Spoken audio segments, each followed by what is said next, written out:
was our yard sale deal. If you guys don't stop at yard sales when you have time and ask them how much the yard is, ha ha ha, does the house come with it, ha ha ha, you're missing out, right? Not only can you find some really cool stuff, you know, going, what does Gary Vee call it? Junk talk or whatever he does, trash talk, where he goes to yard sales and he flips little coffee mugs and whatever. But I stop in at this yard sale. I remember on the phone, she had a bed sheet that was spray painted, yard sale. And I said, I'm gonna stop at that one. So I pull in real quick. I'm talking to her and I do my little joke. Hey, how you doing? How much is the yard? And she's, what? You know? And I said, well, does the house come with it? She's like, I'm so confused. And I said, well, do you want to sell your house? Like, is that part of what you want to get rid of? Looks like you're cleaning some stuff up, making some room for some new things. Do you want the house to go too? She goes, not yet. I'm gonna probably sell it in a few years, but I'm just not there yet. And her friend walks up and says, what about those 2 rental properties you've got? Now, I'll tell you, it's one thing to find a motivated seller. It's another to find one that forgot about properties they owned, right? Not attached to them at that point, is she? So we start talking. I said, well, you know, what do you have? She's like, oh, they're in rough shape. They're 2 rentals. We got about an acre. There's a little 2-bedroom house and a little 3-bedroom mobile home. And they've been empty for years. They were my husband's projects and he passed away and I got bad tenants. And when I finally got them out, I was over it. And I have to say, this piece of property was sitting in the midst of $200,000 to $400,000 homes out in the county. And so we started talking to her, and it took about 4 visits going to the price. I think it took 2 or 3 visits to get her to take me to the properties. And then we started looking at them, and then took another 3 or 4 visits for her to come up with a price. And after doing her research, she said, well, everybody I've talked to said that, you know, $25,000 to $40,000 is about right for what the condition is, which I thought both were good prices. But I said, look, I can do either one. Would you prefer 25 or would you prefer 40? If you want to see somebody get real confused, throw that out there. She goes, I don't understand. She said, you're so confusing. And I said, well, look, if you want 25,000, I can write you a check next week and we can call it a day. But if you want 40,000, I really need to introduce you to my dad, because he can structure some things that I don't know how he does it, but somehow he pays more money than I ever could. And sometimes there's like tax loopholes and things like that. I don't really understand it all. And even if you do, it's okay. You can not know and pass the torch to somebody, right? That's actually a sales tactic called third-party validation.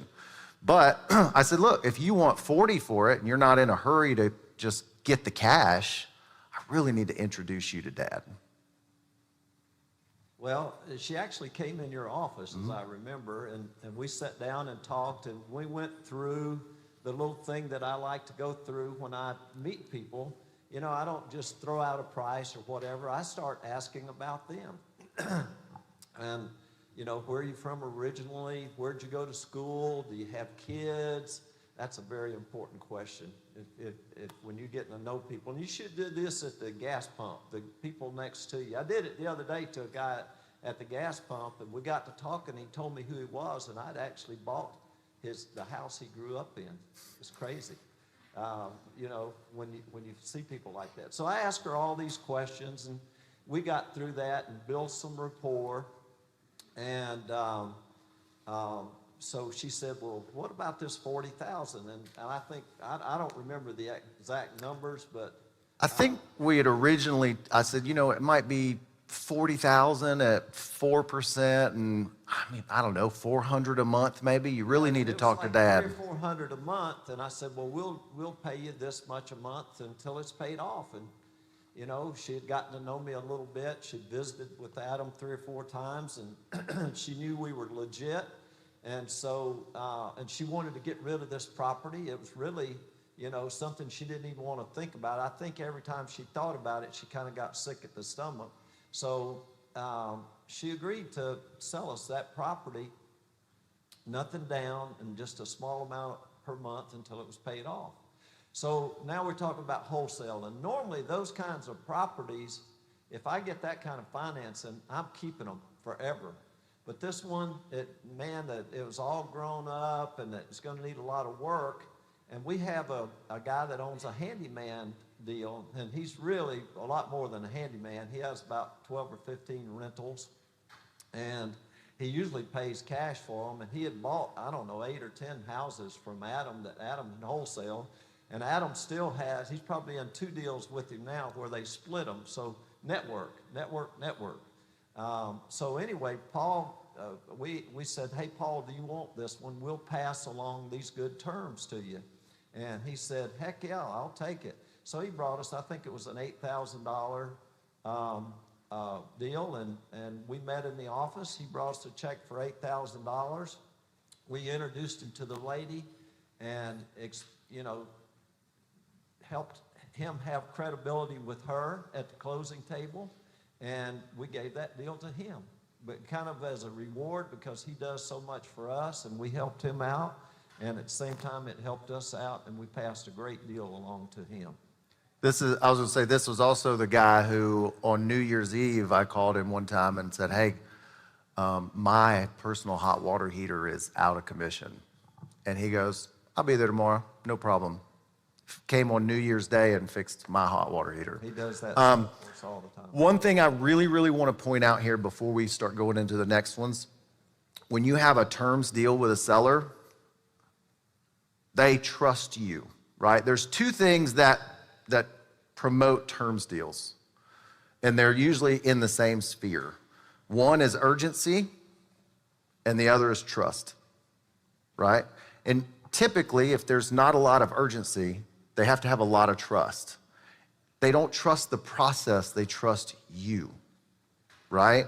So don't ever take that for granted. When you pass these deals along, if you pass them along, make sure it's to somebody who is going to treat that deal just like you would and take care of that seller just like you would, right? That's very, very, very important, because as far as that seller knows, you're responsible for the payment. It doesn't matter what any paperwork says. They trust you and your ability to repay like you said you would.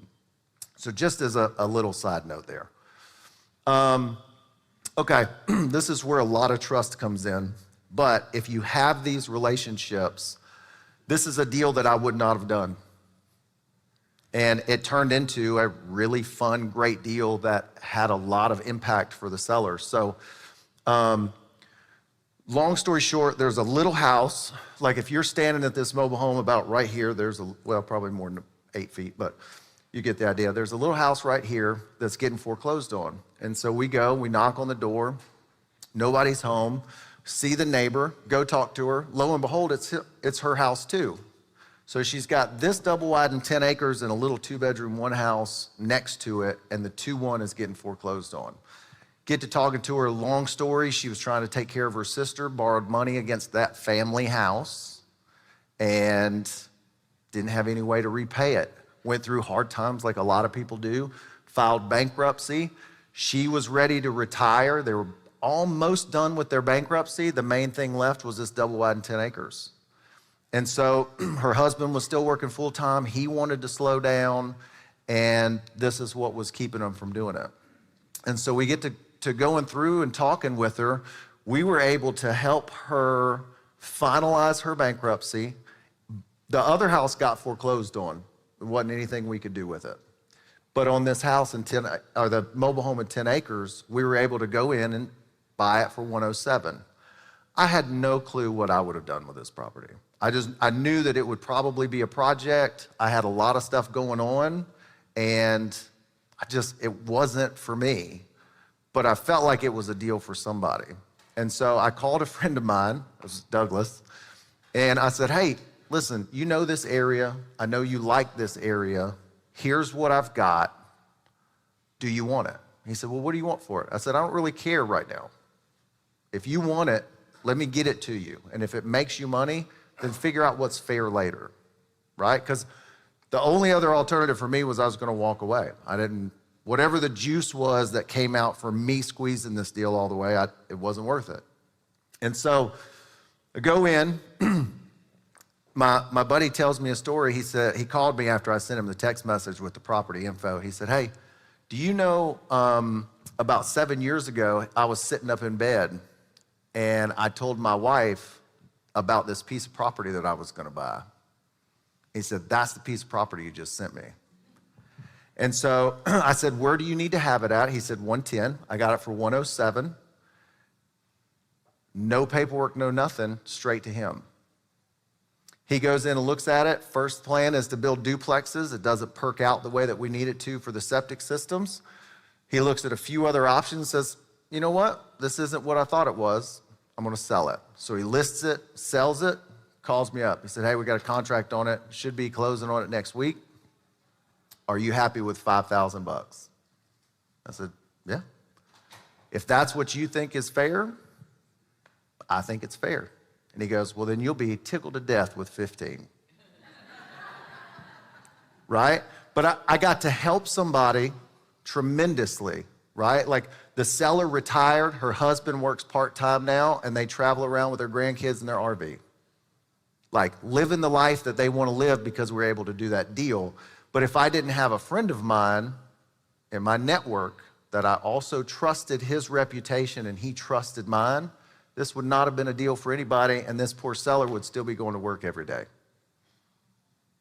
Any questions about any of this? No? Everybody with us? No? I know I'm standing here thinking about 15 deals that I wish we could tell them. I know, there's so many. Ooh, this was a really good one. How many of y'all come across deals that have judgments on them?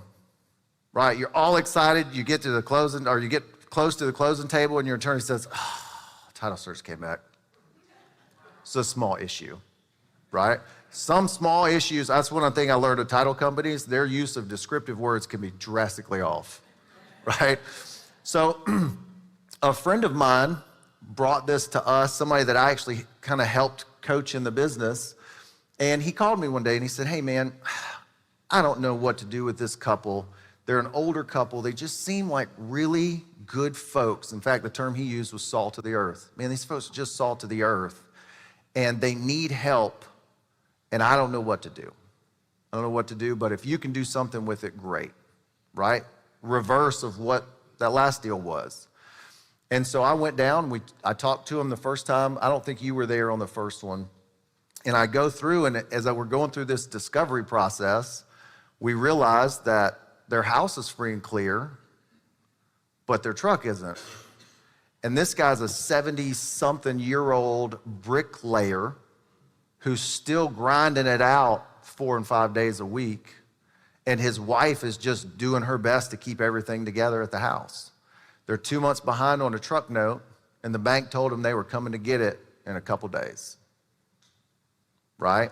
Free and clear house, what do? I said, look, guys, you don't need me to buy your house. You just need a little money, and you need to list it. House is in great shape. There's very minor repairs like needed. Better Homes and Gardens inside. This guy had like the immaculate floors were stone, and I mean it was just an incredible house inside. And you tell they took a lot of pride in it. And I said, look, if you're going to sell it, list it. Get the most you can get for it. And let me call Dad. He does some loans from time to time. And I said, it won't be cheap, but it might be, he gives you $5,000 now and you pay him $6,000 back in 60 days when you sell it. So I called Dad. I said, look, Dad, there's this couple, like we could buy it. I gave them a backup offer if they need it, but they need to list it. They just need a little time if you want to do something with it.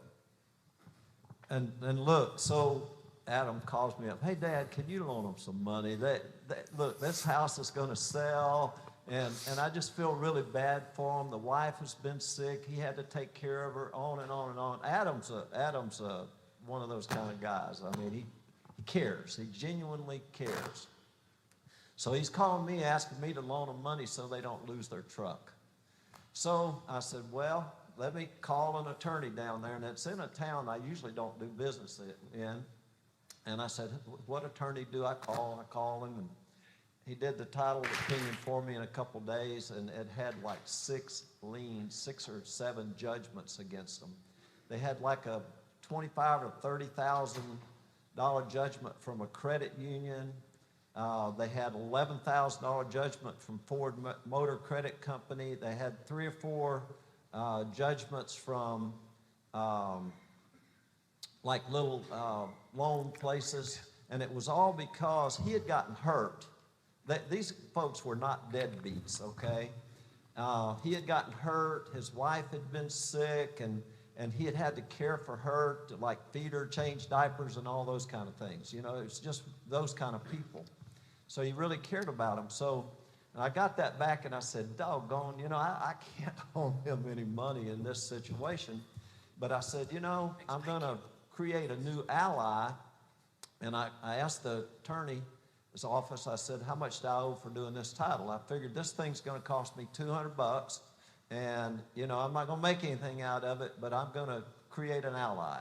So I wrote a check for $200, drove to the attorney's office, had never met him before, and I go in, and the secretary out front sitting there, there's a plant, and there's dirt from the plant out on the floor. And I asked for the attorney, and she said, well, he's busy, he can't talk to you. And I said, well, I brought him a $200 check. He did a title opinion for me, and I hear him in the back, I'll be out there in just a minute. So he comes out, and his collar is Barney Fife, okay? I'll just let it go at that. Collar was turned off, and one side of his shirt was hanging out. You know, it was tucked in on one side, not the other.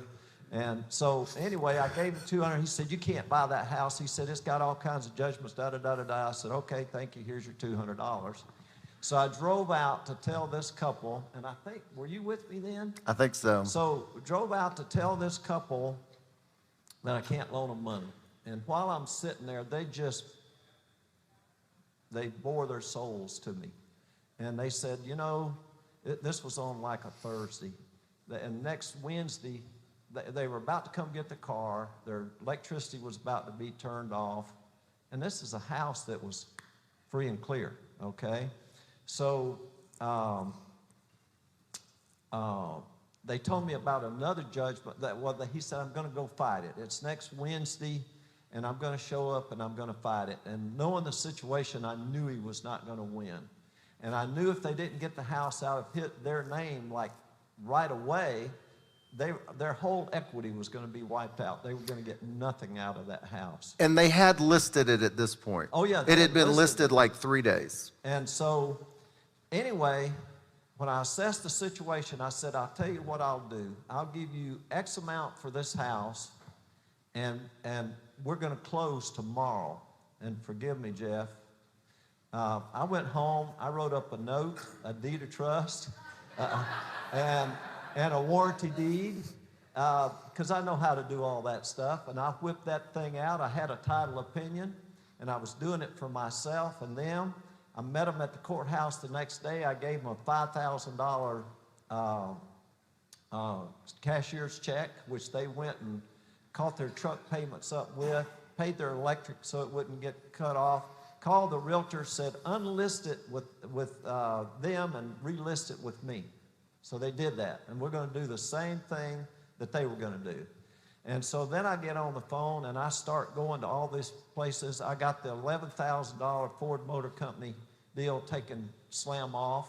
I called the credit union, and they weren't going to deal with me. They said, you got to deal with our attorney. So I called the attorney, and I said, look, these people are moving out of state. He's 70 years old. You're never going to get a penny on this, and I'll give you $5,000 for it. And that went back a few days, and they finally said they'd take $12,000. I jumped in my car, went to the bank, got a cashier's check, went by their office, gave them $12,000, got that judgment released, went and got all the others cut in half, and went straight to the courthouses, got them all released. Get a call from the realtor. Another realtor had put a contract on it, and with someone who was approved. Long story short, 30 days later, we meet at another closing attorney's office in that town. We had the listing agent was in the room, the selling agent was in the room, the banker was in the room, the closing attorney was in the room, the two people who was buying the house was in the room, I was in the room, and I had called this old couple and I said, you guys come up today and get your $25,000 check. Okay? So guess what? When they got there, the secretary said, y'all go on in the closing room. So I had the buyers sitting on one side of the table, and directly across from them was the people we had bought the house from, and they knew what we paid them, and the sellers had no idea. I mean, the buyers had no idea. And they were getting they knew that they were getting a $25,000 check that they would not get had we not closed very quickly to keep that other judgment from getting on them.